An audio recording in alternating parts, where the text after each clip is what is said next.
I got PTSD from stuff like that, so you can't just be pulling up I'm on with you. unmarked white vans. Makes me nervous. What else we got, Ye? All right, now Nike, according to one Olympic runner, Alicia Montano, says that they need to do a better deal as far as maternal leave for female athletes. Now, she was known as the pregnant runner back in the 2014 Olympics, and she did a video where she says basically Nike's pretty hypocritical between their inspirational ad slogans and their maternity leave policy, because she said if you want to be an athlete and a mother, well, that's just crazy. She said, no, seriously, it's not a good idea. She said when she told Nike she was pregnant, they told her they would pause her sponsorship contract and stop paying her. So she actually had to tape her abs together and ship her breast milk from China to the United States during a competition after her daughter was born, because she didn't want to lose the sponsorships that she had, because that's what made up her money. Wow. So they just need to figure out a better way to make sure that women are able to be on maternity leave, not be in risk of losing that sponsorship money that helps them out a lot. I'm shocked when it comes to maternity leave. Nike just doesn't tell them just do it. I mean, they can. They just have to pause their sponsorship That money. was a joke. And that's- I know, I get it. Oh, okay. But for It wasn't really a joke, but you know. American Airlines, let's talk about a pilot that actually ended up getting arrested and the flight got delayed. And that's because the pilot, Christian Richard Martin, was arrested one day after a grand jury indicted him for triple murder. He's So- a pilot? Yeah, he's a pilot. Boy. Who'd he kill, allegedly? Allegedly, he killed his Calvin and Pamela Phillips of Pembroke, Kentucky, and their neighbor. They said Calvin Phillips was discovered dead in the cellar of his house from a gunshot wound, while his wife and the neighbor, Edward Dancero, were found dead in a nearby field. So they did not list a possible motive, but they did say that Christian Richard Martin served in the military earlier this decade and was court-martialed in a case involving physical and sexual abuse and mishandling classified information. So if he was in the military, he might be suffering from some type of PTSD, some type of trauma, right? But, yeah, that was crazy. Imagine, because people were actually about to get on the flight. It was right there, like, boarding, and their pilot got arrested. That's crazy. That's crazy. Yeah, that is insane. That's all. You know, that's why when you got to speak to your pilots when you get on the plane, man. Sometimes you just got to look in the pilot's eyes and say hello. You know, just to make sure that he or she is all there. You know what they started doing on Delta now? The pilot comes out and greets everybody. Yeah, greets everybody. That's kind of... They don't always do that, but now on every flight I've been on lately, they do that. Mm-hmm. Think about how we just put our lives in the hands of certain people and don't even know what that person looks like. Think about all the time you just board a plane, sit in your chair. You may see the stewardesses, but you don't never pay attention to the pilot. Ever. Mm-hmm. Right. But that person's about to take us in the sky. Right. Well, I like that new policy. They come out, greet everybody. How you doing? I'm your pilot Yeah, today. man. All right. Well, that is front page news. Get it off your chest. 800-585-1051. If you're upset, you need to vent, hit us up right now. Maybe you had a bad night or bad morning, or maybe things are blessed and you just want to spread some positivity. 800-585-1051. Get it off your chest. It's the Breakfast Club. Good morning. Hello, who's this? I can't believe it. Oh, hi, my name is Joy. Hey, Joy. Get it off your chest. That's a perfect name for you. Yeah, you sound joyous. I love this station. I always listen to y'all every morning. But I'm from Columbia, South Carolina. My daughter recently moved to Brooklyn, New York. And she Hey, has shout her out to own business. Brooklyn. Salute to the Metro, too. 803, what's happening? Yeah, she has her own business, and she was recently on the Oprah Winfrey Network on Sunday. She's 25 years old. Her name is Shadea Caldwell, and her business is Black Girl Magic with a K at the end. .com, and I was wondering if y'all could just help promote her. You just did it. What does she sell, though? We got to know what she sells first. Well, actually, she's a motivational speaker for young black girls. Why she spelled magic wrong? Because Black Girl Magic website wasn't available with the C? It's another Black Girl Magic with a C already. Oh, okay. That's what I just said. But, yeah, I got you, boo. All right. Well, thank you, Mama. Okay, I'm looking right now. Kiva. Yeah, Hey, what's up, Kiva? Get it off your chest. I'm getting off my chest. I wanted to tell y'all, including Charlotte Maine, the reason why all these crazy people come from Florida because the school system is trash. They set them up to be crazy. Now, don't blame y'all crazy on the school system now. I think it's the water.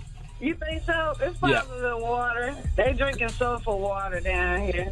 Because the bad part They about smell like a boiled egg. the bad part about Florida, you got educated people who've been to school who still got some crazy in them. Ah, they so crazy. It's Yes, the water. ma'am. I agree. All right, baby. That All right, hard-boiled egg Yeah, water. trash. Anthony. Hey, good morning, DJ Amber. Good morning, Charlamagne. Good morning, Angela Yee. Good morning. What's up, Anthony? Get it off your chest, bro. Hey, I want to ask Charlamagne. Chris Rock said that he would executive produce a comedy special for him. So why have you never took him up on that? You know, just get Darnell Rollins, Chris Rock, Andrew Schultz, and then do like a little quick comedy tour, make a couple bucks off of it. Because I don't do things for money, and I'm not a comedian. I respect the stage too much. I respect all of those people you just said, and there's nothing harder than getting on that stage with a microphone and making people laugh. For people to have that expectation that they're coming to see you and to laugh, and then to actually fulfill that expectation, I would never do that to myself. That takes years and years and years of hard work. All right, this is what I do. I'm on this radio every day, baby. Yeah, that's true. That's true. Mm-hmm. And Envy, when are you gonna bring a car show to California? I don't know. I really don't know. We're not actually on radio in California, so I know we're hitting a lot of the markets that we're on radio. But maybe one day I'll bring it to California. It's a long way to bring them cars out there, though. Yeah, I got a perfect car for you. I got the 2009 Chevy Equinox, 60,000 miles on it, man. It was perfect for your car show. I put it right next to Charlamagne's Cadillac Escalade, bro. Yeah, 2002. Off the phone. All right, bro. I remember you gave a story about you being in college and you signed up for somebody that was getting picked on by kids on the football team. Yes, sir. I find it hard to believe because you say you were 5'2" when you were 18 years old. I need anybody that was in that went to school with you back in 1988 when you were a freshman. I need someone to come and say that they're on the football team and that that really happened. We know he's lying. We know. I love your stats. I love your stats, but I was 5'2" in high school, bro. Not in college. He shot up. I shot up between sophomore year and junior year. And just because he stood up doesn't mean it worked. I went from 5'2" to 6 foot. But thank you though. Good stabs. I'm glad that's not a stab. I remember that story too. Envy said he backed down the whole football team. I never said I backed down the whole football Hampton team. I believe he had a gun. I said I stood up for somebody that was getting picked on. I never said I backed out. I had a gun. You said you backed them all down. You said you and Nas had guns and y'all pulled them out on the football team and backed the whole football team. He stood up and said, "Leave him alone." Get it off your chest. 800-585-1051. I need somebody to stand up for me because you guys are bullying me. Get it off your chest. It's the Breakfast Club. Good morning. Danielle. Yeah, no, just Daniel, MB, just Daniel from Seattle. Oh, my bad, Daniel. What's up? Get it off your chest. Oh, you good? Y'all good, man. It's a pleasure talking to y'all. I just got to get this off my chest. You probably already know about this by Mr. Ratburn from Arthur. He's about to be coming out on the 22nd. I saw that yesterday. Yeah, there's going to be a gay wedding on Arthur. Yo. I'm born in 1992. I'm a 90s baby. I was watching this from jump. Oops, sorry, I can't be cussed. It's my bad. But it's just funny, like, if you see the clip, you see Murphy talking like, who is Mr. Redford marrying? Like, how do you not know your own teacher? You go to his wedding and you don't even know who he's marrying. Like, bro, like, that don't even make sense. Like, so you mad Mr. Rathburn is gay on the Author TV show? I'm not mad at that. He doesn't understand the plot line. Nah, it's just the fact that he didn't write that from Jump Street. Like, he didn't give him no type of storyline. He didn't make him fall in love. Right. He didn't make him break his heart. None of that. He wanted to see the whole progress leading up to. Mm-hmm. How old are you to be watching the Author, man? Whoa. I was born in 92. Yeah, he said he's born in 92. I'm about like 99. Maybe like 7, 8 years old. Like, probably, yeah. He's been following Arthur. I'm going to tell you something, though, man. When it comes to Arthur, and they talking about in Marvel Comics, they're going to be introducing gay characters, and some of the characters are going to come out as gay. I don't see the need for any of that in my cartoons or my comic books. Like, I don't care about, who any of my favorite fictional cartoon characters are sleeping with. Like, I don't need that in my comic books and in my cartoons. Like, what's the point? I guess it's representation because that's really happens everybody? in real life. So when... Yeah, so... Yeah, they're superheroes. And it's what is Arthur, an anteater? Like, but aren't there love stories with superheroes all the time? Yeah. Not really, no. Not in the movies. You tell me what's the love story in the Marvel movies. I don't know. I was just thinking about Superman. Spider-Man had a girlfriend, whatever her name was. Mary Jane. And so did Superman. Yeah, Superman had a girlfriend. Lois Lane was around. Didn't the Hulk have a girlfriend? The Hulk has a girlfriend. Yeah. Hey, I think Trav. there's always love lines. Trav just came out of nowhere. Trav just snuck in the back door. What's up, Trav? That's right. Here I am. What's up, MB? What's up, Yee? What's up, Charlamagne? Hey. What up, Trav? How you doing, sis? Charlamagne, you know who you look like? Who I look like? Andrew Caldwell, the delivery guy. Like, the more and more I start to see him. Never. I rebuke We could do a that. side-by-side. I rebuke that in the name of Jesus. Me and Andrew Caldwell don't look nothing alike. He was hoping you was going to say Morris like Chestnut or Joe. No, you don't. No, you don't. I'm looking right now. No, you don't. My tribe is Jeezy, Morris Chestnut, you know what I'm saying? Joe. Tyson Blackfoot. And Lafayette from True Blood. Lafayette from True Blood. Definitely. Lafayette could be part of our tribe. You know what I'm saying? Andrew Caldwell is not part of our tribe. Yeah, we're just going to leave out R&B singer Joe. But what's up, Trav? Why you calling? Listen, I want to talk about.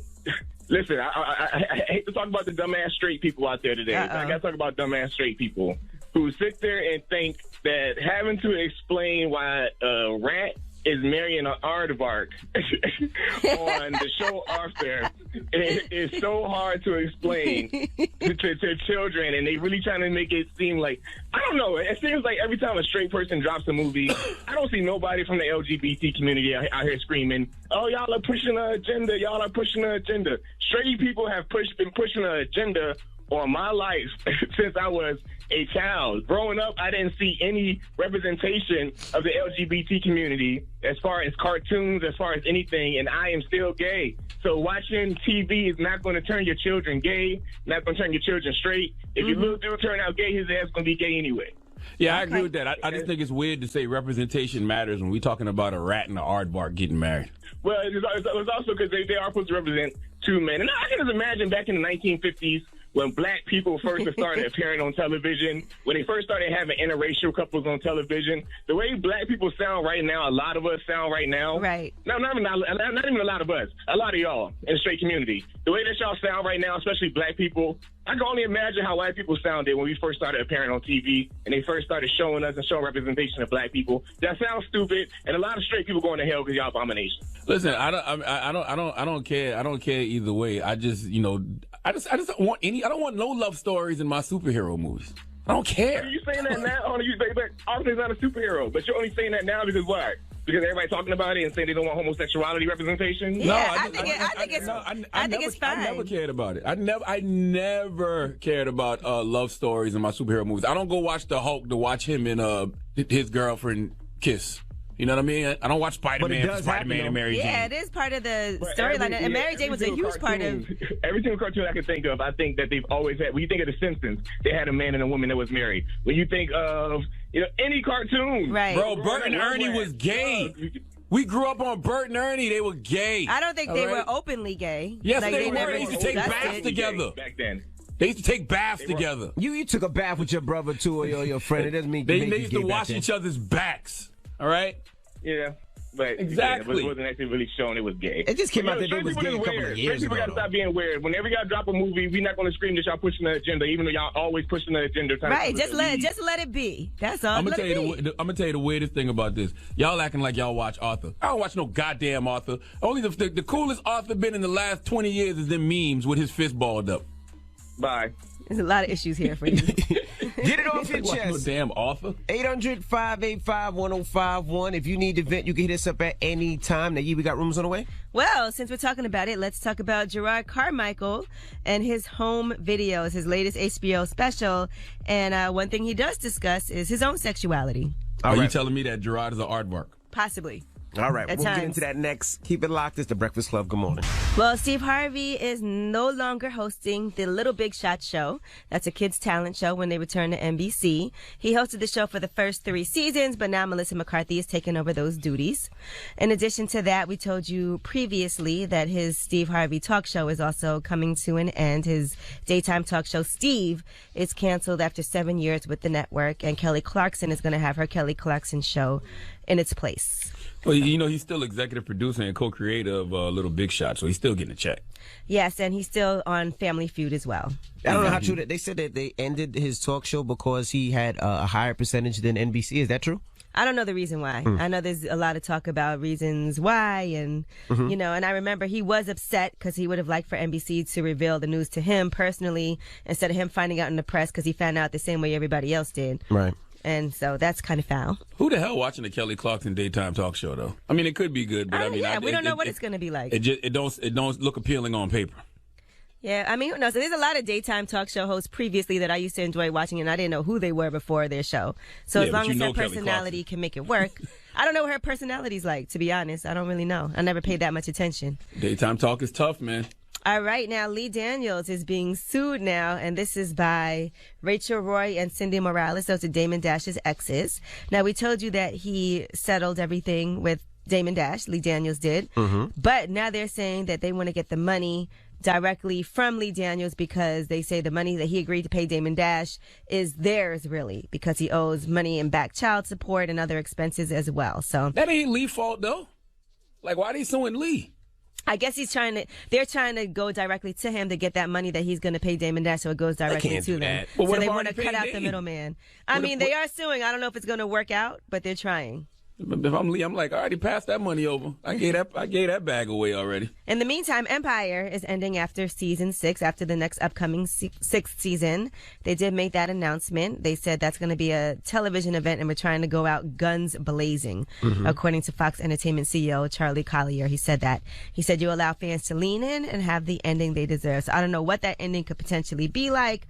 But they said at this point they also have no plans for Jussie Smollett to return either. They bugging. They need to let Jussie Smollett write the season finale because there's nothing that they can write that's going to be better than what Jussie concocted a couple months ago. You stupid. All right, now let's talk about Gerard Carmichael. He has an HBO special, and that came on Sunday, and he's revealing a discussion that he had with his mom. It's called Home Video. So it's the first of 2 specials, which he's having intimate conversations with his family. He went back home to North Carolina, sat down with his mother for a Q&A, and had his mom reflect on different things. One thing he talked to her about was bringing home a white girl.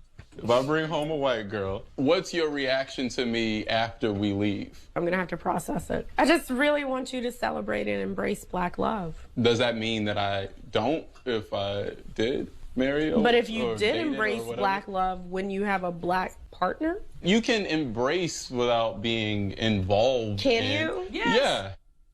Yeah. Hey, man, tough time to bring home white women. Blame Trump. All right? All right. In addition to that, he asked his mother if she's ever had feelings for a woman, and here's what happened. You ever been attracted to a woman? No. I mean, I don't mean it ugly, but no, I don't know. I prefer men. I hooked up with dudes before. Okay. Well, that's your option. Gerard out here trying to steal Mr. Ratburn's shine. All right. I saw that a few weeks ago, and I remember Gerard saying that, but I didn't think anything of it. I actually thought he was joking. Was he joking? Being sarcastic. I thought. I thought it was. I thought he's having real conversations. I mean, you can't never really tell with comedians, man. And I also said, why would you have that conversation with your mother? I've never talked to my mother about someone I was having sex with. So it didn't even dawn on me that he said he slept with other dudes. I was just thinking, why would you be talking to your mom about sex? I'm sure your mom knows, Charlamagne. I'm sure, but you never sat there and had the conversation with her. Hey, mom, about you and other dudes? With anybody, period. Like that's why would you have that conversation with your mother? Envy, have you had that conversation with your mom? No. Yeah, but he's doing home video, so I guess the whole point of it is for him to have these conversations that he's never had before. So that's probably the candidness of it comes from the fact that they've never had these discussions. I've had a lot of candid conversations with my mother, but I've never told her about who I was sleeping with. Yeah, so that's probably why it's fun to do something like that on camera, because it's interesting to see what her response is, because these are things you guys never discussed. Yeah, and that's what I thought. I thought he was just trying to get a rise out of her by saying that. But I will say, though, I love the fact that, it isn't really news, meaning that a person saying they have slept with a man doesn't need a press conference, doesn't need to be breaking news. If that's what you do, that's what you do. All right, well, I'm Angela Yee, and that's your Rumor Report. All right, thank you, Miss Yee. Front page news, what are we talking about, Yee? Well, let's talk about somebody else who has just joined the 2020 Democratic presidential race. All right, we'll get into that next. Keep it locked. It's the Breakfast Club. Good morning. Morning, everybody. It's DJ MV Angela Yee, Charlamagne the God. We are the Breakfast Club. Let's get in some front page news.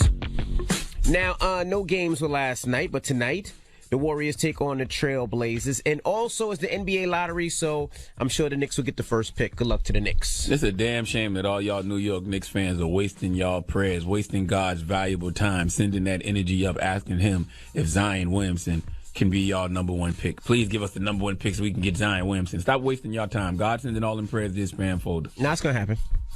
It might. Mm-hmm. What else are you talking about, you? All right, well, Montana Governor Steve Bullock is now saying that he's joining the race for the 2020 presidential election. So he's telling voters that he succeeded as a Democrat in a state that's very Republican. That would make him an ideal person to take on Donald Trump. So that's somebody else who is now joining this race. He's the third governor right now with almost 24 candidates. A majority of y'all, a large majority of y'all in the Democratic Party that are announcing y'all candidacy for president, a lot of y'all just wasting time at this point. All right, the Democratic nomination field is too crowded. This is like back in the day in wrestling when everybody started joining the NWO, and after a while you just stop caring. That's what this is at this point. He's the only statewide elected official to win a state that Donald Trump carried in 2016, so that's what he's really going off of. Right now, he needs to raise money and get enough support in polls to qualify for the first debates, which is in June for the Democrats. So everybody already scratched out. It's 73 nominees. Now, a jury has given a $2 billion verdict that's in favor of a couple in California. They say their cancer was caused by long-term exposure to Monsanto's popular weed killer called Roundup. According to the attorneys, the verdict is because they said basically using that is what caused them to get cancer. So $2 billion verdict is what this couple won. But unfortunately, they have cancer now. They have cancer. It's not even worth it. That's not even a fair trade. That's not an even exchange.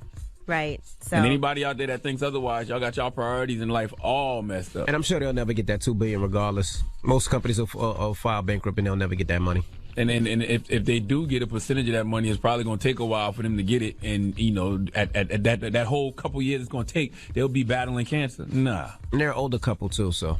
Lord have mercy. In some positive news, Amazon is going to start paying their workers who want to start their own delivery businesses. They're going to pay them up to $10,000 and 3 months' salary to help them start their own businesses, to become an entrepreneur. So what they are looking for is for people to start their businesses doing Prime packages, deliveries, and Amazon branded vans and with Amazon uniforms on. Now, they had announced back in 2018, just last year, that they need to people to actually do these jobs, but I guess a lot of people didn't have the startup money, so now they're offering their employees up to $10,000 of that startup money, so Very they can get important. the capital they need to start. Right. Very important. They need branded vans, branded vehicles, and they definitely need uniforms because they be pulling up in them, you know, them nondescript white vans and just hopping out. Yep. You know what I'm saying? I've been in kick doors before. Okay. I got PTSD from stuff like that. You can't just be pulling up in white vans and jumping out. Yeah, no, I'm with you. I let the dog out on somebody the other day. He had a big U-Haul van coming up my driveway. It almost scared the ish out of me. Word up, you see that white van pull up and you start thinking you got to go flush stuff. And you be like, man, I don't live that life. I ain't lived that life in 20-something years. Well, I didn't think I had to flush anything, but it made me kind of nervous. You don't know my life. All right. Well, all right. That is your front page news. Okay, thank you. Now, when we come back, Ava DuVernay will be joining us. Queen Ava! We're going to kick it with her. She has a new show coming on Netflix. It's called When They See Us. When They See Us. It's all about Central Park and the Central Park 5. So we'll talk to her about all that. Yeah, please make sure it's about the Central Park 5. It ain't about Central Park. But the Central Park 5. Yes. So we'll Big talk difference. to her when we come back. Don't move. It's the Breakfast Club. Good morning. Morning, everybody. It's DJ Envy, Angela Yee, Charlamagne the God. We are the Breakfast Club. We have a special guest in the building. A queen. Director, Miss Ava DuVernay. Hello. Welcome. Good morning. How are you? Now, let's talk about this. Yeah, when they see us. When they see us. And if we needed another reason to hate white supremacy. Oh, my goodness. And this is very triggering. Oh, my goodness. Very triggering. Yes. Yes, man. It's like, but I knew that going in that it was going to make me feel that way. Right. You know, but one thing I love that you did a great job of humanizing these kids and showing their lives and how innocent they were and how that was taken from them. Why was that important? Well, I mean, it's the story of black and brown boys all over this country for generations and generations. And so this case is, this film, it's a 4-part film, a small series, is on its surface about the Central Park 5, but it's really about all of us, both of you, you know, and the assumption of criminality that is put upon you when you just walk down the street. And so it's trying to get under that and understand why and how that happens and how it fits into the criminal justice system. That the criminal justice system is really built upon this deep, deep bias. And we know that because we feel it and live it. But when you do it through the case of these boys, which is a real extreme case, it really allows you to show all the levers and the nooks and crannies of the criminal justice system to people that don't know and for people that take it for granted. And so I think this is my goal, is to try to explain a little bit more that we are caught in a system that needs to be dismantled. I hated it and I loved it. Good. I hated it because that's the best review I could hear. It made me dislike so many different people. I came in the Just work say today, it's not so many different people. I said Just it say made me it. hate white people. Yes. It made me hate prosecutors. It made me hate what they did to those young men. Made me hate people so bad, just the way they took advantage of them. Yeah. But I loved it because it was a story that I could never retell. You know, I'm from New York, so I grew up through that story, but I watched it with my son, who's 15 years old, and I watched it with my daughter, who's 17 years old, and just watching their faces and asking so many questions. But Dad, they can't do that. And I'm like, yes, they can, and they will try. And being able to have that conversation and say, hey, just let you know that if anything ever happens, just know the police are not your friends. Yeah. You don't say anything without a lawyer. You call me first. And it was easy to have that dialogue with them last night. Oh, I'm glad you watched it with them. I think it's a good piece because we take for granted what I mean, at the time when you look at it, like now we feel, oh, we would never go into an interrogation room and talk like those boys talk. But we're not 14, 15 years old. Right. And what if you weren't there in the room? That's what happened to these boys. They kept their parents out of the room. So if your kid that you think is street smart or knows everything or you've taught everything, your kid was in a interrogation room, picked up for something they didn't do, which could happen, would they know what to do? Absolutely not. I've been in that same situation. I was in the first time I ever got arrested was for assault and battery with intent to kill, and I was in the backseat of a car with some of my homeboys, and my homeboy shot out the car. And when they came to arrest me from high school, in my mind, I'm thinking like I'm just in the principal's office. So I'm writing statements, but I'm lying in the statements, and I'm saying I got picked up by a hitchhiker, but I didn't have no lawyer, no nothing. But I didn't know that I had the right to remain silent, that I wasn't supposed to be doing Yes, that's exactly what happened to these kids, right? And so, and also the pressure of that police authority. They're telling you to do it with an authoritative voice, and you were wired to do it. And so the piece, beyond just being, I think, a compelling piece and a piece that has a lot of emotion to it, a lot of joy, it's a real triumphant piece about over tragedy, this overall story. It's also teaching folks how to act around police and police aggression and what not to do. Yeah. How difficult was it for them to relive this situation? It was, the 5 real men still thriving. And they were really around the production. So they worked with me. I wanted to make sure that I was telling their story. Because even when they were young, those statements that they made were coerced. Those were not their voices. So their voices had never really been heard. So I wanted to make sure that this story was their voice heard. And so they were around the production. I researched this for 4 years. I started on this in 2015. And pouring through all the court documents, all of the press coverage, but really listening to them, sitting down, listening to the stories, their family stories. So they were very involved. They were on the set. They were there. It's their story. What made you do this story? What intrigued you about this story? Raymond Santana, one of the men, actually tweeted me, and he said, "What is going to be your next film after Selma? CP5?" So I slid into his DMs and I said, "No one has your story?" And he said, "No." And I said, "Well, I'm going to be in New York in a couple of months. Maybe we'll get together." We did. And from there, I got just pulled into the story. That's the greatest. That's the greatest DM slide I've ever heard. I was saying that everybody's gonna be in your DM now. Y'all using y'all DMs wrong, bro. All right. Wow. Jeez. That's how it happened. Now, it's interesting though because I thought this got pinned on these kids, which it did. With some of these people, especially that blonde detective. Oh my God, I hate her. She really thought these kids did it, and I was wondering, did she really believe they did it, or was it because they were black, or because there was so many rapes going on in the city at the time? Like, what was her reasoning for going so hard? She just need hard? a conviction, yeah. Yeah, I mean, I think people have to come up with that conclusion when they watch it. The big question is why? Why did they do it? There's a lot of different answers, but to this day, Linda Fairstein, who lives in New York City and who's now a crime novelist, maintains that they they After the DNA, there was DNA and everything. There was never any DNA, right? But even after the man came out and said, "I did it, take my blood," right. And they took his blood, and they knew it was him, and it was overturned, and they were exonerated, and they got $41 million from the city. She still maintained. That's crazy. That they were involved. That's just ego, though. That's just ego. It is. Like they don't want to admit, hey, we were wrong. That's what she says. And Donald Trump never apologized. No, he's the same. He says they did it too. Mm-hmm. Yeah. And for people that don't know, Donald Trump actually put out a full-page ad in the paper. For New York papers. 4 papers. Yeah. Trying to get these kids convicted. Yes. Well, not trying to get these kids convicted, trying to get them executed. Right. Death penalty. Yeah. He called for the death penalty before their trial. 14 to 16-year-old boys called for the execution of these boys before they had even gone to trial. It was 2 weeks after the arrest. That's crazy. How many times did you cry directing this? I did a lot. I cried a lot making 13th. I cried making Selma. In this, though, it was just really tough because the boys, they were just young boys. And when I still see the 5 men now and I talk to them, they've all become, I love them like brothers. I really do. I see the boys in their face. I could still see the young boy. Are there any lifelong traumatic effects these guys are dealing with today? It's got to be, right? They got to be having some type of mental health issues. I think they're all working really hard to stay focused on life and to heal. And to heal. But yeah, even Corey says, right now he's living life after death because he already, feels like he died a couple times in prison, the things that he'd gone through, and you see that in the final episode. And so yeah, it's tough, but hopefully this piece will help. All right, we got more with Ava DuVernay when we come back. Don't move. It's the Breakfast Club. Good morning. Club, we're still kicking it with Ava DuVernay, who has the Netflix series coming out When They See Us, talking about Central Park 5. Now, they said you interview people on both sides, the young men and the police. Now, were the police apologetic at any time? No. I really had hoped to find one. Really? I'd hoped to find one. Very few of them talked to me. Some of them talked to me off record. So some people on the other side did talk to me, but that side doesn't know that they did.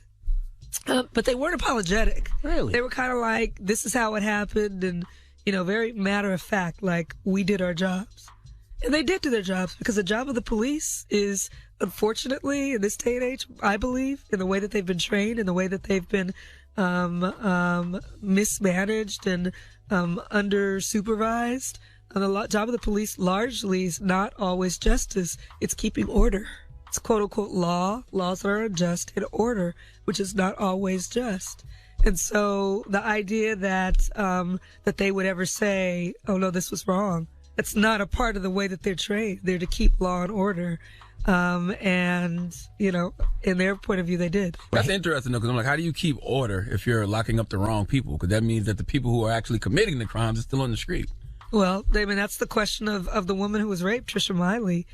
For a long time, the wrong people were locked up for her crimes. So the man who assaulted her and raped her and violated her was out. He killed somebody else. He raped another woman and killed someone else. So it's just this rush to judgment. I was reading this incredible thing. During that time in New York City, there was a study done that 90% of the articles about this case never used the word alleged for the boys. It wasn't like alleged rapist, alleged, assault. It just said that they did it. That's the New York Times, the New York Daily News, the New York Post, all of the New York papers really did not cover this properly, didn't ask the second question, just believed what the state said. And took it as fact and then basically buried these boys. And in the first episode, there were a few of the victims that, weren't even of age to be interrogated unless they had an adult there, but they were still making deals and signing confessions. So do you think we'll see any repercussions from those cops that were depicted? You think they'll be upset? Maybe. Like, we didn't make them lie. These are the stories of the men, and this is what the men told me. And so we've believed the police side for 30 years. And so now it's time to listen to and believe the men who've now been exonerated. They were innocent. All that was done in those precincts, all those confessions, all that stuff has been overturned. It was all lies. It has been overturned. The men are free, innocent. And so everything that we're watching, don't be mad at it. You convicted these boys. Absolutely. And you were wrong. But I'm sure they will be. Did you get a chance to talk to the jogger and his family and all that? No, I reached out to her. She didn't. She wanted to keep her privacy, so she didn't speak with me. But I tried. That's probably so traumatic for her, so she probably don't want to talk about that. Yeah, no, she talks about it. Okay. She talks about it. She wrote a couple of. Yeah, she's written some things. But I think she wants to pick and choose who she speaks to about it. But I figured she would want to say something like, "These kids didn't do it. I feel." No, she's never said that. Just this past summer, she came out and said, "I don't know that they didn't do it, but." I'm not sure, I'm not sure. And so usually she had said, I just don't know, I don't remember. But this summer she went a little further and she seemed to be, feeling like they might have had some involvement. And I think, it has to do a lot with this campaign that the state side has been launching. They've released all these new documents. You have Linda Fairstein out, a flurry of articles last summer when the new documents were released, kind of defending their side. And it's kind of like, you guys can do all that. These men are free, innocent, or exonerated. Right. So you can keep telling that story, but now they have their story on record. And my thing is, we just need to always hear two sides of the story. You can't be out there for 30 years only saying your piece. It's like Trump in this Mueller report. It's like, I'm going to get out 6 weeks before and just keep saying, ain't nothing in the report, ain't nothing in the report. And then people start to believe that. So when the report comes out, it's got all this stuff in it. Oh, we're already wired to just believe the first thing. You have to interrogate this news, you know what I mean? We are not free unless we can really free our minds and gain knowledge. You cannot take everything on at face value. Nobody does that no more, though. Everything's so surface, and nobody cares about the truth when the lies more entertaining. So it's just like... Well, that's why I think places like this are important. I remember the first time I came in here, I was really scared. Why? I don't know. I was scared of you guys. But I don't know. I thought you guys were gonna... I don't know. I don't know what's gonna happen. But anyway... I was hella scared. But now that I start to listen to it more, it's just places for conversation about things. The more we talk about things, we can drill down and get beyond the surface, beyond the click, beyond the tweet or the IG story. You do realize you intimidate people when you walk in the room. When I interviewed you at BET, I was scared to death. Well, because this is your comfort zone. That wasn't your comfort zone. Now you're on TV doing all kinds But even when you come in here now, I'm like, all right, clean up, guys. All right, straighten up some things. He did say clean up. I've never seen him clean up. Reverend Al Sharpton came, he don't clean up. Valerie just came, he didn't clean up. Hov came, he don't clean up. When you came, he was like, yo, we got to clean up. Straighten this up. Straighten this place up. Come on. Thank you. Straighten this place up. But it looks lovely. Thank you. It looks really good in here. It looks fantastic. You know what I noticed about you? I noticed that you listen intently. How did that help you as a director? Well, I think people will tell you what they need and what they want if you just listen. But most of the time, when you're talking to someone, most of the time they're thinking about what they're going to say next. Truly. And so if you can just wipe out what you're going to say next and just look at the person in the eye, connect with them on what they're saying, you're going to get so much, you're going to learn so much, and you're going to know what to do and say. I just think most people are just trying to get their piece in and be heard because everybody wants to be seen and heard. So that's just something that I don't know how I practiced that. Yeah, I probably got it from my dad. Yeah, he I would can just tell. stare you down and listen. Yeah. That's what you do. Like when we ask you a question, you can tell you're really listening, taking in every word. Absolutely. Oh, okay. Well, good. Thanks. Thank you. Now, what's the next project that I know you finished with this? This one's coming out shortly. What's the next project? Something else that somebody hit you in the DM about, or another passion project that's gonna make us cry? I get hit in my DM so much. I get on Twitter almost every day, maybe 24 things. Hey, make this story, or Ava, you should do this, or you would kill this, or I saw this article. It's crazy, and it's an honor that people think I can tell whatever story. But Queen Sugar comes back in June.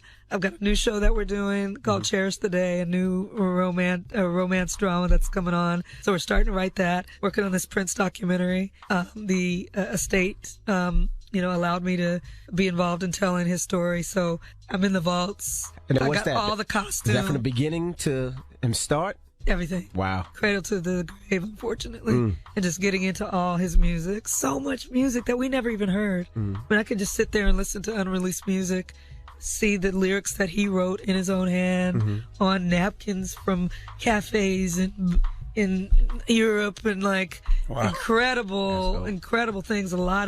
Wrote a lot of lyrics on notepads of hotels around the world. So it would just be like next to his bed and he'd write things down. Anyway, fascinating brother. So working on that and yeah, just trying to, make sure that this story gets out and people see it. All right, we got more with Ava DuVernay when we come back. Don't move. It's the Breakfast Club. Good morning. Hope we're still kicking it with Ava DuVernay. Charlamagne? As a creator, somebody who expresses themselves, what did you think about the Facebook ban? You think censorship? Facebook ban? Yeah, do you think censorship is warranted in our society? Well, Facebook is a business. So I don't think, censorship of kind of public expression is one thing. But, if you and I started, something and we didn't want him on it, then we would just be like, cast me out, why don't you? You can't come. That's what you cannot do this. So it's, I mean, we have to remember when we're dealing with Twitter and IG and Facebook, we're participating in, the commodification of our expression. Absolutely. And that at any point, if that is assaulting their ability to make money, then we're off. We become unimportant and we can get kicked off. So, they're advertisers and everyone's up in arms about those people. That's not a free space. So what should young black creatives do? Because I always say that we don't own any of those platforms that y'all are giving out all of this free material on. Yeah. So what should young black creatives do? Well, I think you should use it to further your own business, but just to be really aware that, these are not free spaces. These are commodified spaces, and to make sure that you own your own. Own your own content, own your own spaces. I'm really talking to people about owning space. There are own spaces, our theaters, our community centers, our offices. So I think that's important. But yeah, if you're on them with the knowledge that I'm participating in this exchange, then you'll be much more, you'll be protecting yourself much more than thinking that you're just, actually in a free state. How hard is it for you not to stunt? Because you are a boss. Not to what? Stunt. What? Stunt. It's like wilding. I know what stunt means. I know what stunt means. I'm just saying, what is he talking about? We know that you a boss, and we see the $100 million deals with Netflix and all of that type of stuff like He's that. He's a bird. He counts your money every time. He counts everybody's money. It's inspiring. Bird. It's not the money. It's the fact that somebody that does the type of art you do gets rewarded in that way. Yeah. You know what I'm saying? You do things that matter. You do things of substance, and you get rewarded for it. So to me, that is what inspires me. Yes. Well, that's $100 million with Warner Brothers, not Netflix. Oh, Netflix, Warner Brothers. I'm sorry. But that's a little stunt right there. But just no, But it's only like 50 with Netflix. No. But it doesn't go in our pockets. It goes to make things. Gotcha. You know what I mean? And so if they're going to give me the kinds of things that I make, which I'm trying to uplift people, I'm trying to center black and brown people and women, I'm trying to be able to have that kind of wherewithal to tell these kind of stories. I was just like, let me grab this before they change their mind and make as much as I can while I can. And so that's the thing. It's just like, how much can we make? How much can we do? You look at Lena Waithe and Issa Rae and Jordan and Kugler and so many of us. I was talking to an older creator who was saying, God, you guys are going so fast. Like, you guys have one hit and then pop out with 3 shows. It's like, doors open. We're trying to rush in and do as much as we can before it closes, but also just to put out as much in this era. It's a good time. Don't you think? There's so much out. But people are working hard. We also have to have self-care. Every time I see my comrades, I'm like, are you taking a vacation? Are you resting? Have you bought your home? Like, you know what I mean? Like, let's make sure that everybody's taking care of themselves. And shout out to John, who, Singleton, he was someone who, really did that. He looked after all of us. He would call and, he'd see you out and he'd come and support. And, it's one of the real, few people of that generation who would actually reach out actively or come show up to your thing as a young filmmaker, And so we just have to keep doing that for each other. He was a great example of it. Rest in peace. What kind of influence did he have on a young Ava? He did, because we're from around the same place. He was South Central. I'm Compton. It's not that far. Actually, physically, it's a little far, but it's the same kind of environment. And he was very supportive. He came to my first premiere of my $50,000 film. He always was encouraging. And so I remember seeing Boys in the Hood and being like, those are people in my neighborhood. Like, it was the first time I saw them fully rendered on screen, not being like the thug that held up, Beverly Hills Cop or whatever, but like as real people. And so it was huge. It was huge. It's a big loss because there's so few of us. Right. It's a very small tribe out there of people doing it. There's a lot of people that can, but there's just a few that have been able to make it through. When you count on both hands all the filmmakers, there might be 20, 25. So to lose one so early is something that we haven't really dealt with. Like, when you look at our space, we haven't lost any black filmmakers who were still in their working prime. So it's devastating. What is Ava doing for self-care? You got a therapist? You do meditation? I do meditation. I hike. I need to do more. You know what I mean? I really, really need to do more because I be working on these things that are super, I don't know, dramatic, violent subject matter. Yeah. Dark, yeah. So I really need to do more. So I'm going to take that encouragement. How do you let it go? I don't know. I don't have a real practice. I wish I could say something Oprah-like, but I really, I really don't know. You know, she really helps me. Usually I'll call her. Mm-hmm. And it's such a blessing to be able to pick up the phone and, like, it's actually her on the other line. I'll be like, this is what's happening. And she'll be like, okay. And then she'll just talk to me. And I'll be like, it's like therapy. Really is. She's like the world's greatest therapist. That was called a stunt, ladies. No, and it gentlemen. was not. That was, you know what I'm saying? Yeah, I call Oprah whenever I call you know what I'm saying? It was not. What you doing? I need a little advice right now. Little advice. You know, you got time. You got time, right? Yeah, I know you. It was not a stunt. You know what? When they see us, one thing that I love is it really put me back to that era in '89. Oh, good. From the music, as soon as it starts off. Yeah. Good. You know how hard is it to really go into depth about all that? Because, you know, I'm looking at everything. I'm that type of person. I'm looking at the police cars, the mention of police cars in that era. I'm looking at the cars, what they selling in the stores, what the kids are wearing on their feet. Good. Like how deep do you go with that? That's what the director's job is, all of it. So every piece of the costume, everything that everyone's wearing, the production design, the way it looks, we have to go out and scout. Location scout, look for those places in New York City that you can age back and make look like '89. It's hard. Your city has changed. Mm-hmm. We look at pictures, like so much has changed. The way that signs were back then, cell phones, shoes, cars, all of that. A lot of it we had to change digitally, in visual effects, but trying to get it as close as possible. I was looking for a Starbucks cup in there. Does that drive you crazy? Starbucks cup in there. Did that drive you crazy? That drove me crazy because do you know how many people that passed through? No, it from the set. Okay, everyone is standing on the set. Then it goes to the editors. The editors watch it. Then it goes through everyone at Netflix, all the producers, the colorist. HBO. Yeah. All the colorists. There's somebody that goes in and adjusts the color. The sound team. They watch it on a big thing. I can't believe nobody saw it. Yeah. It's crazy. It's almost somebody told me, my friend Victoria Mahoney texted me and said somebody was mad and saw it and was like, I'm going to let that slide. Because it's not possible that so many people miss it, but it happens all the time. When they see us, what does that title mean? It's a powerful title. I didn't want it to be called Central Park 5 because I feel like that's the name that the state and the press gave them, and that it allows you not to be able to see them as human. So when they see us, opens it up, humanizes them more, but it also asks the question, who's the they and who's the us? Well, check it out. May 31st, you can see it on Netflix. Queen Ava. We've seen it already. Amazing. I loved it. Watch it with your kids. Let your kids watch it. Why you don't ever do music for your own soundtracks? What do you... Go back to your rapping days. Okay. Thank you. So happy to be here. See, I almost got out unscathed. All right. Thanks for having me. It's Ava DuVernay. It's The Breakfast Club. Good morning. What would you say is the number one show on Netflix? I have no clue. The Office.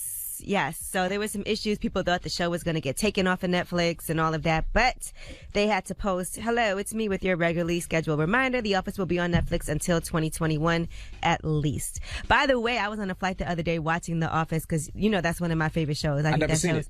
It's hilarious. Really? Yeah, you will love it. And my best friend, Santi Gold, was on 2 episodes and never even told me. Oh, really? So I'm watching it on the plane, and then I see her on these 2 episodes of The Office, and I texted her. I was like, you didn't tell me you were on this show. That's like a dream come true. Are you sure y'all best friends then? She just was like, oh, my God, I didn't know. It's so amazing. I did it before I even got pregnant with my twins. So, yeah. We don't talk every day, but I'm like, how could you not bring that up? But The Office is the number one show on Netflix, so shout out to that show. All right, now LeBron James, he now has a brand new gym for his students. Well, he's going to have it for the iPrimus School in Akron, Ohio. He just got a $1 million check from Dick's Sporting Goods Foundation. So they're going to provide that recreational center for everyone at that school. So that's amazing. Now, LeBron James said, I believe the sky is the limit for these kids, and the results we're seeing are just the beginning. Dick's Sporting Goods Foundation believes in the opportunities and values sports provide, and I've experienced that at every level. So he said he's very excited to provide a space for the growth at the iPrimus School. Dropping a clues bomb for LeBron James, having more faith in those kids than he does in the Los Angeles Lakers, as he should. Now, Tiger Woods has a lawsuit. That's because one of the employees at his restaurant that he owns died in a car crash. Now, what they are saying is this man was drunk after he crashed his car, and he died December 10th, and that's because he was leaving the Woods restaurant and bar, and he crashed his Corvette. They're saying that Tiger Woods, who owns the restaurant, and his girlfriend is the manager at the restaurant, she's a general manager, they're the ones who are to blame for the wrongful death. So he worked there as a bartender. He sat there and drank from 3 p.m. until 6 p.m. His blood alcohol level was 3 times the legal limit. And they said that he was suffering from alcoholism. He went to Alcoholics Anonymous meetings. And he had another alcohol-related crash in November, and that Tiger Woods and Erica Herman, who's the manager and Tiger Woods' girlfriend, knew about his disease, but they were drinking with him before that crash happened a few nights ago. I never understood that. I never understood you go to a bar and then you get into an accident when you leave the bar, and then you could sue the bar for oversuing you. I don't know how much. Over-serving you? For over-serving you. I say, what did I say? Jesus Christ. Over-suing you. No, over-serving you. I don't know how much liquor you had. You could come in and get 3. Some people can take 5 shots before they're drunk. Some people can take 7 shots. Like, how yeah, do but I think you can, when you look at somebody and you, if they're slurring, they can't talk. I can show you a bunch of people that's drunk that function fine. They do say as a bartender, though, when you see somebody who is visibly drunk and slurring and they've had a certain amount of drinks, you're supposed to stop serving them. I've seen like flight attendants on the plane stop giving people drinks because they were drunk. Absolutely. And if you see that person, you're sorry, can't do it. And if that person been sitting there for all of those hours, you can visibly tell if somebody's like super intoxicated. Right. Like, and I understand that there's times you're not 100% sure, like I don't know, but in this situation, they're saying that you knew he was an alcoholic. You knew he was going to these classes. But I don't know if that particular night, Tiger Woods wasn't drinking with him that night. So it probably wasn't a great idea for him to be a bartender if he was an alcoholic. Yeah. All right. Byron Allen, his company has just purchased. Remember that whole acquisition of the 21 Fox regional sports networks that everybody was trying to get? Ice Cube, Yes. LL Cool J, they were all bidding on it. Well, Byron Allen's empire just got it. So Y'all don't they even acquired that. Yes. $10 billion acquisition. Man, drop on the clues bombs for Byron Allen. Y'all don't even know how Byron Allen, a black man out here getting it. Okay? He Byron got the Allen Weather owns Channel the Weather last Channel. year. All right? So, yeah, congratulations to him. I mean, everybody was trying to make it happen, different groups, but Byron Allen is the person who actually won in this bidding. I do want to say the Weather Channel has been wrong a lot since Byron Allen acquired it, though. I just want to throw that out there. They should hire Envy. No. No, I'm joking. The Weather Channel is still the same old Weather Channel has been. But Byron Allen, if you don't know who that is, kids, Google Byron Allen, okay? All right, I'm Angela Yee, and that is your rumor report. All right, thank you, Yee. Charlamagne, Donkey, who you giving that to? Listen, Donkey of the day today is a prime example of why you should go where you're celebrated, not where you're tolerated. We need Phoenix Suns forward Josh Jackson to come to the front of the conversation. We'd like to have a word with him. Okay. All right, we'll get to that next. Keep it locked. It's The Breakfast. Yes, Donkey of the day for Tuesday, May 14th goes to Phoenix Suns forward Josh Jackson. Now, Josh is 22 years old. He got drafted in 2017. First round pick. He was number 4, actually. Solid player so far in the league. I would say so. Rookie year, he averaged a little over 13 points a game. This year, he averaged around 11 points a game. So decent first couple of years. I think his career average is like 12 points a game, something like that. He's still got a lot of work to do, though. A lot of work to do to be a household name. And he was reminded of that this past weekend at the Rolling Loud Festival in Miami. Now, I thank God I've never been one of these Negroes who have a desire or problem getting in VIP. Okay, let me tell you something. To this day, if I'm somewhere and there's a VIP section, if they don't let me in, I'm not tripping. I'm not about to beg anyone. I'm not about to ask to talk to anyone's manager. I'm damn sure not hitting you with the do you know who I am? Because number one, security got a job to do. All right. Number 2, they may know who you are and not care because they have a job to do. And number 3, who the hell are you? Okay? No, I don't know who you are, and it's my job to keep people out of here because, I have a job to do, and you don't have the credentials to be in here. Well, Josh Jackson of the Phoenix Suns is one of those people, one of those annoying-ass people who can't take no for an answer when it comes to not being allowed in the VIP. The male ego is so fragile. The rejection of not being allowed in the VIP is too much for Josh Jackson to handle, especially because he's an NBA player. And this happened. Let's go to Andy Slater's show for the report, please. Josh Jackson plays with the Phoenix Suns. He was at Rolling Loud in Miami Gardens, which was at Hard Rock Stadium. And according to my sources, Josh Jackson was arrested because he tried to get into the VIP area several times without having proper VIP access. Officers were being kind of polite to him after like 3 or 4 times he tried it. And then they finally took him out. They put him in handcuffs, put him on a golf cart, and this NBA player gets off the golf cart in handcuffs and starts running away. So police catch up to him, and then they charge him with a felony for escape and then also resisting arrest. Now, I want to ask Angela a question. If you couldn't get in the VIP, would you beg to get in the VIP? Absolutely not. I'll walk away. Envy, if you couldn't get in the VIP, would you beg to get in the VIP? That doesn't happen to me, bro. Angela, I think Envy would definitely be put in this situation. Envy would definitely run through.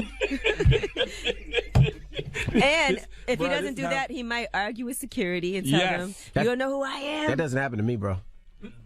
This absolutely sounds like something that would happen to Envy. Nah. But let's keep in mind, Josh Jackson is 6'8", all right, running with handcuffs on at Rolling Loud.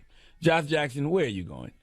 You think nobody is going to notice a 6'8" man running in handcuffs at Rolling Loud? And Josh, you would never have been in this situation if you went where you were celebrated, not where you're tolerated. Not only that, instead of fighting to get in the VIP, take your ass to general population and do what we all do, okay? Daydream about one day being in position to get you and your friends in the VIP if you want to. What he should have did was text his agent and be like, look, I'm out here. I need you to get me into the VIP. Make it happen. And then you wait until they text you back and be like, okay, I have such and such coming to get you. Where are you at? I highly doubt his basketball agent knows anything about some damn Rolling Loud. He'll figure it out. Trust me. The money they get paid. Now, here's another secret. Once you get in VIP, you'll realize you don't even want to be in there. All right, nothing in there but a bunch of people acting fake important. Who got time for that? All right, you should feel like VIP wherever you go, and you don't need the validation of a VIP credential to be considered a very important person. Now, if Josh hits that court and does what he's supposed to do and becomes an all-star, right, starts getting endorsement deals, gets into some commercials, gets the Suns in the playoffs so people can see him, he won't ever have to beg to get into a VIP ever again. The moral of the story is work, so you never have to introduce yourself. Please give Josh Jackson of the Phoenix Suns the biggest hee-haw. Although I will say at an event like that, maybe it was annoying for him because he is very tall. People might recognize him. So people might have just kept coming up to him. And he was just trying to not be out there. I don't know. I'm just guessing because he's so tall, people already look at you. He should have set it up beforehand. That's No what he should have disrespect to did. Josh Jackson, but I highly doubt anybody knows who Josh Jackson is. That's disrespectful. I highly doubt it. No. Some fans some basketball fans might. Give him some time. No, he's only been in the league 2 years. Give him some time. That's all. All right. Well, thank you for that donkey today. Now, let's talk Loquisha?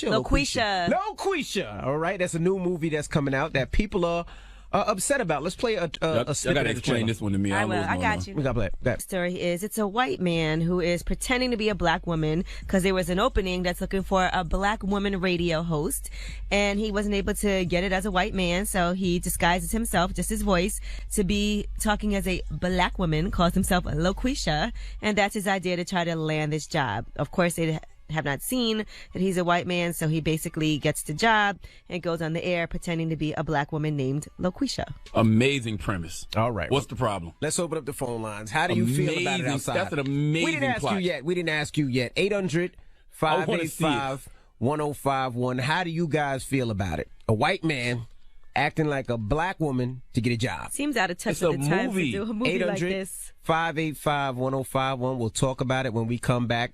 It's kind of it's like what they did in White Chicks. It was a black guy that pretended to be a white chick, and now there's a white man that's pretending to be a black woman. Hold on, I need more details though. Who's behind this film? Like who a white wrote it? man Who's is the person that wrote, directed, and starred in it. He's the white man. Well, that's the problem. Because it's not the idea that's bothering people. It's the presentation. He should have had a Jeremy black person. Seville is his name. Well, Jeremy should have had a black person, specifically a black woman, be the executive producer. If this was a black woman's idea or presented as a black woman's idea, it wouldn't be an issue. Well, let's talk about it when we come back. 800-585-1051. What are your thoughts? Call us now. It's The Breakfast Club. Good morning. The Breakfast Club. Yo.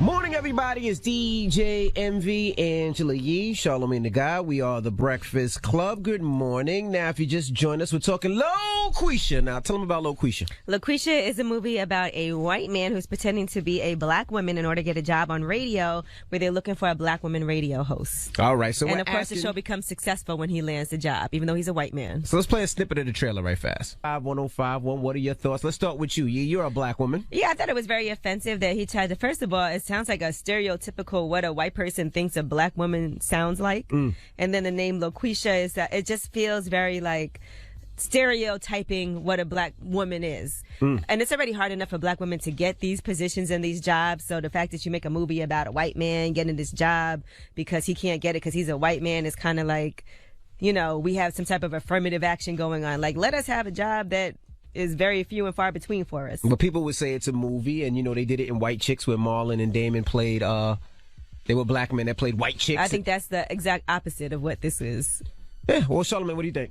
Well, I mean, here's the problem. The problem is there's not a black woman behind this, all right? That white guy, what's his name, that did this? Jeremy Seville. Jeremy Seville should have went to one of his black female comedian friends and let her be the face of this. You know, if he did that, I don't think it would be an issue because there's an unwritten rule that the oppressor can't make films like this about the oppressed, but the oppressed can do that to the oppressors, and that's just the way it is. But I think that, you know, people got to stop being offended by fictional worlds. Like, it's a movie, it's entertainment. Like, I grew up on people pretending to be other people all the time. And Living Color made fun of everybody. Dave Chappelle made fun of everybody. You got white chicks. Remember Joanna Man, where he pretended to be a woman NBA player? We would have never gotten Shanae or Wanda in this generation. You telling me Shanae and Wanda were positive depictions of black women? I just find this is what a white man thinks a black woman sounds and, you know, looks like and what her name should be. But there is a black comedian from the movie who is defending the movie, and here is what he has to say. If anyone's offended, I'm very sorry, but I wasn't trying to make anything that's a mockery. And in fact, I don't think the trailer does the movie any justice. I don't think any of the black people that worked on it thought we were making a mockery. I think we're, at least for myself, well versed in our plight and our history and all of that. This is a comedy. It's a story about one guy who does the wrong thing for the right reasons, and ultimately he pays the price. I think you kind of have to withhold judgment until you see the movie. All right, well, let's go to the phone lines. 800-585-1051. We have Elvis on the line. Elvis, good morning. Hey, good morning. What's up? What do you think about, what are your thoughts on the movie? I think it's great. I think it's a great idea. I think it's the best idea since White Chicks. You remember White Chicks? Oh, my God. White Chicks was good. I'm not going to front. This movie sounds like a dope idea. Y'all tripping. Well, he actually did, the writer and director did and the guy who started it did actually tag Marlon Wayans and say, LaQuisha, meet White Chicks. And Marlon said, please stop tagging me in this BS. It's the same thing, though. Well, Marlon doesn't seem to think so. But, you know, I mean, listen, white women could have been offended by white chicks. White women could have been like, we don't act like that. That's stereotypical. They could have did the same exact thing. Yeah, we're just always oppressed and, you know, always marginalized. But, yeah. Okay. Well, that's the thing. Like I said, it's an unwritten rule. It's an unwritten rule that the oppressed can't. I mean, the oppressor can't do that to the oppressed, but the oppressed can do that to the oppressor. That's just the way it is. Hello, who's this? Hi, my name is Janice. Hey, Janice, what are your thoughts on LaQuisha? I think it's offensive. Like, number one, like, just the name alone, like, that's the name he chose to, you know, like that's the first thing he thought of when he thought of a black woman. And then I think you can't compare it to White Chicks because in White Chicks, it was they were studying two Pacific white girls that they had to, like, you know what I mean, pretend to be. He decided to become a black woman and a caricature. Hold on, y'all have not even seen the movie yet, because guess what? We do radio, and when we first start doing radio, what's the first who they tell you that we talking to? Tell me, Angela and Envy. Come on now. Who did these consultants and stuff tell us we talking to? Shaniqua from Newark, who got 2 kids, okay, watches Love and Hip Hop all damn day. So we don't know if in this movie this guy was talking to a radio consultant who told him the same thing. Yeah, but that's not the only type of, like... Yeah, nobody want to talk. Boy, y'all some suckers. So, wait a second. I think from what we saw in the trailer, it looks like he didn't get this job when he applied as a white man, so he decided to disguise his voice as a black woman, makes up the name LaQuisha. That's what it looks like from the trailer. But we haven't seen the movie. It's a trailer. But we're basing it off of what we know. But in the movie, no, come on, man. That's a small... That's what small. we saw. Thank you, Janae. See, I don't know, right? See, I've been thinking y'all still about ain't answered the question about who they tell us we're talking to on this radio. They tell us we're talking to 18 to 34-year-old African-American woman. Is the name Shaniqua from Newark? I don't know if it's the name. I don't remember the name Shaniqua. I don't know if the name Shaniqua, but they're definitely from either Newark or Brooklyn. That's when we was only watch Love and Hip Hop all the time. That's when we was only in New York. You know, that was 9 years ago we did that. I'm just saying. We're syndicated now, so I'm just saying that doesn't no longer apply to what we're talking about. I think there's a difference between a white man pretending to sound and and talk like a black woman than knowing who your audience is. Were you ever offended by Shanae and Wanda when Martin used to do Shanae? Well, no, because he really is a black man that actually created those characters. But he's so making I think fun, it's a little different. But it's still a stereotype of black women. From what I've seen and from what I know about this, I think it's just different to see a white man pretending to be a black woman than it is to see a black man doing what he did. And also, Martin's a comedian. How do we know this guy's not a comedian? All right, well, let's open up the phone line. 800-585-1051. See, I'm torn because I do feel it's disrespectful, and it's like it makes fun of our culture and fun of our black queens. But also, it's jokes. Like, we all have jokes. Like, in Living Color was jokes. We made fun of everybody in Living Color. They made fun of gay people. They made fun of black people. They made fun of white people. It was funny then, but is it too sensitive now where we can't laugh? I don't know. I think he should have had a black woman. I think if it was this whole thing, but I think that this just sounds like such a mockery of what it is to be a black woman. That's true too. Does that make it better if it was a black woman there? It's still making a mockery of a black woman. Well, 800. I'm a black woman radio host. Do I need to be named LaQuisha and talk like that? 800-585-1051. Call us now. It's the Breakfast Club. Good morning. Breakfast Club. If you just joined us, we're talking LaQuisha. Now, what's LaQuisha about, Yee? It's a movie about a white man who decides that he wants to get a job as a black woman radio host because that's what the ad was looking for. And so he decides to name himself LaQuisha and adopt what he thinks sounds like a black woman and how an opinionated black woman would sound. Well, let's go to the phone. Well, hold on, Sean. We got Coco on the line. Okay. Coco. No, this is Devin. Oh, I'm sorry. Devin. What are you saying, Devin? I said I don't understand why people is mad because it sounds just like that movie Sorry to Bother You. With the black I didn't see that. From Get Out? No, not really. Because Sorry to Bother You was about the black guy adopting the white voice to sell more as a telemarketer. I guess. Yeah.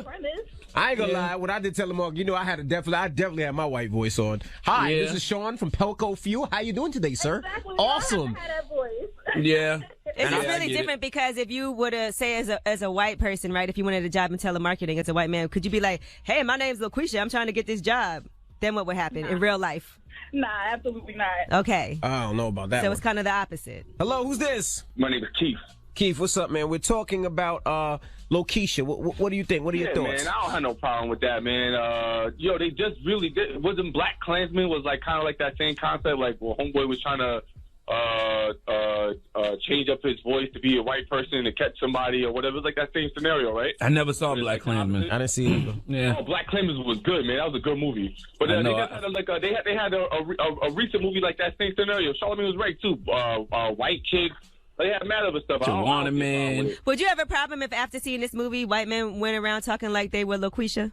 No, we do the same thing to them all the time. Okay.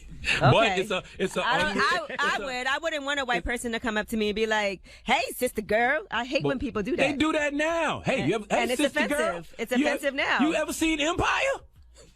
Listen, the problem is there's an unwritten rule that the oppressor can't make films, about the oppressed, but the oppressed can do that to the oppressors. That's just the way it is. Whether it's a man doing that to a woman, a straight person doing that to a gay person, a white person doing that to a black person, like it never looks good. Do you think a white man can know what it's like to be a black woman? No. And accurately portray that? I'm sure that's the whole point of the movie. I'm sure by the end of this movie, his whole spot gets blown up. I'm sure by the end of this movie, his whole spot gets blown up. Mike. Yeah, hey. Hey, what's up, bro? What are your thoughts on LaQuisha? All right, I got 3 points. First of all, when I saw this thing, I'm like, this movie, what is it, man, 1985? I couldn't believe that someone put this out in 2019. One of my biggest disappointments was when you see the black in the movie. I can't believe any of them read the script and showed up for this casting. Believe that, they would endorse something like this. I think that was a huge problem. But honestly, the biggest plot hole is how many black women named LaQuisha are getting hired without a face-to-face interview. Right, that doesn't happen ever. We haven't seen the movie. Well, that's what happens in the movie. He doesn't have a face-to-face interview. That's why he got hired. Because they didn't know he was a white man. Well, listen, I'm not about to sit here and try to figure out a fictional movie. It's clearly that's part of the plot, is that he gets hired without them seeing him. But I'm saying it's a movie. I'm not going to pick apart a movie. Like we know it's for entertainment purposes. We know it's fictional. Hello, who's this? This is Micah. Micah, what's up, bro? What are your thoughts, man? Well, I want to see people keep that same energy when it comes to other movies. If they're going to be disgusted at something like this, you can't watch like The Black Klansman or White Chicks or something like that when it's, for one, it's a comedy, so ain't nothing serious about it, and two, it's a movie. You can't take something that serious. Damn, nobody defends black women. It don't have nothing to do with that. This is a movie. Like you remember that old movie? Remember that old movie in '96 with Whoopi Goldberg called The Associate? We've seen Eddie Murphy play white people. Like, listen, the problem with this whole thing is they should have had a black woman behind it. It should have been a black woman executive producer. It should have been a black woman writing on it. Like, that's the biggest issue here to me, is that this white guy is at the forefront of this. If they would have had a black woman attached to this, it wouldn't even be an issue. Yeah, that's whack. So you can disrespect the black woman, but you give a black woman some coin and then make it seem okay? Nah, it's more than just having a black woman behind. Who says it's disrespect? It's a movie. If black women are finding it disrespectful and don't like it, then it's disrespectful. I'm not a black woman, so I can't sit here and tell you how it makes me feel. I mean, some people are okay with this, some people aren't. Would I go see this movie? No. We shouldn't air no more reruns of In Living Color. We shouldn't air no more reruns of Chappelle Show. We shouldn't air no more White Chicks, no more Joanna Man. We shouldn't air no more Martin because he did Shanae. Like, what are we talking about here? I just think it's a lot harder. It's not as easy as saying, for us as a black woman, it's not very often I'm like, hey, we're looking to hire a black woman who is sassy, opinionated to take this job. And then a white man who makes up a name like LaQuisha and then starts talking in what he considers to be a black woman, sassy rhetoric, comes and gets a job is weird to me. That's all. But to me, it's weird. All right, guys. What's the moral of the story? I wasn't cracking up when I seen it. Sorry. The moral of the story is y'all promoted the hell out of this white man's movie. My God, he's going to kill at the box office or Netflix or wherever the hell this is coming out. I doubt it. Now, you crazy. This movie about to pop. It's about to pop right now. My goodness. All right. Well, we got rumors on the way? Yes, let's talk about, hey, you mentioned Whoopi Goldberg. Well, she has a new venture that she's working on, and we'll tell you what it is. It's about inclusivity. All right. We'll get into that next. Keep it locked. It's The Breakfast Club. Good morning. Well, if you guys remember, Wendy Williams and Howard Stern used to have a great relationship, but then they had a falling out, all because Wendy Williams was talking about Howard Stern's book coming out and said this on her show. Howard is so Hollywood right now that everything that you say is so predictable. Every story is going to be about, oh, I love this one, and then we went on their yacht. And he's a Hollywood insider now, which sucks because you started, like me, being of the people, but at some point you sat behind that microphone for too long, and now you are the people. Yeah, that's whack. If we're supposed to be friends, if we're supposed to be cool and you feel that way, come to me first. Don't just say it on your show and then don't expect me to clap back, because I'm going to clap back. Well, Howard Stern was triggered. And here's what he had to say on his show because it was brought to his attention, and then he talked about it for like 40 minutes. What a bug-eyed you. You got those big fake and I'm Hollywood, huh? Shut the up. Worry about your husband, not me. Sick of her. Her bullshit show.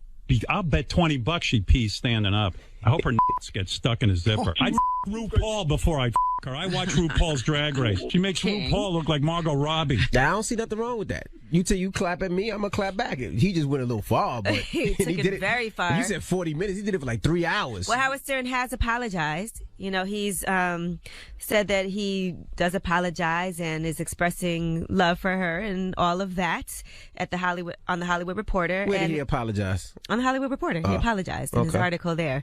And Wendy Williams has responded to that apology on her show. And I saw that you mentioned me and that you apologized. Howard, you know what? If you never apologized to me ever in your life, you would still be one of the most influential people shaping my career. And the idea that you apologized and you went on the air, went on the air and ripped me a new one for no damn reason because I knew I was right.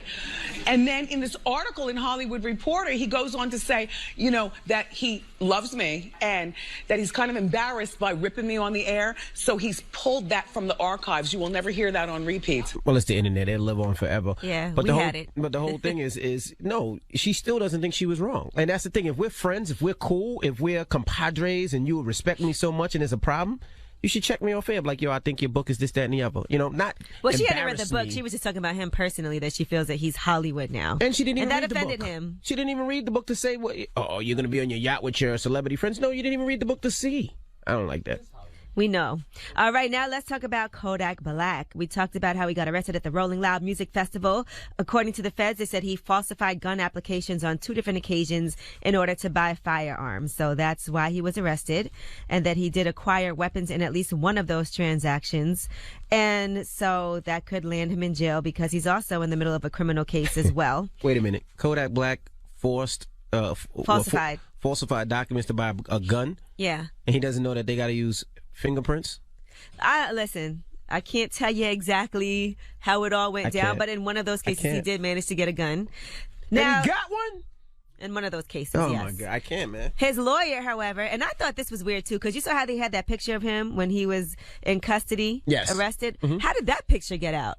So his lawyer has an issue with the Florida Police Department for sharing that arrest photo of him, where he's sitting in the police station, and that got sent out to all the different news stations and everything. So why would you do that? Clearly, they're trying to embarrass him, because I didn't know you could just put out pictures like that. I didn't think so either. All right, DJ Khaled is putting out a album experience documentary. His Father of Assad, the album experience documentary. So he's teaming up with Tidal, and he's going to do a lot of content for this album release. So that documentary will come out this Friday on Tidal as well. So the trailer is available now also. You don't have to have a subscription to watch that either. So Jay-Z's on the trailer, Meek Mill, SZA, and a lot more. Shout out to Khaled. So a lot of people don't give Khaled the necessary respect he deserves. He took the DJ game and upped it up one, and he continues to work hard. And Khaled gets busy. I know a lot of people are like, oh, Khaled's not really a DJ. No, Khaled gets busy as well. So salute to Khaled. He's more than a DJ. He is. All right, and Diddy is saying goodbye to social media for now. He posted back off the grid, and then he put a black heart in the caption. I know he's going through a lot right now, and social media may not be the best place. I see people coming for him about how he treated Kim Porter and like, leave it alone. It's not necessary. His kids are seeing this. He's seeing it. He's clearly hurt. So he's decided just to take a break from that. And I think that's good for your own energy. Right. All right. I'm Angela Yee, and that's your Rumor Report. All right. Thank you, Miss Yee. Revolt, we'll see you guys tomorrow. Everybody else, the People's Choice Mix is up next. We got a lot of requests for the City Girls joint, so we'll start off the Which mix one? with that. Acting Up. Okay. All right. It's the Breakfast Club. Good morning.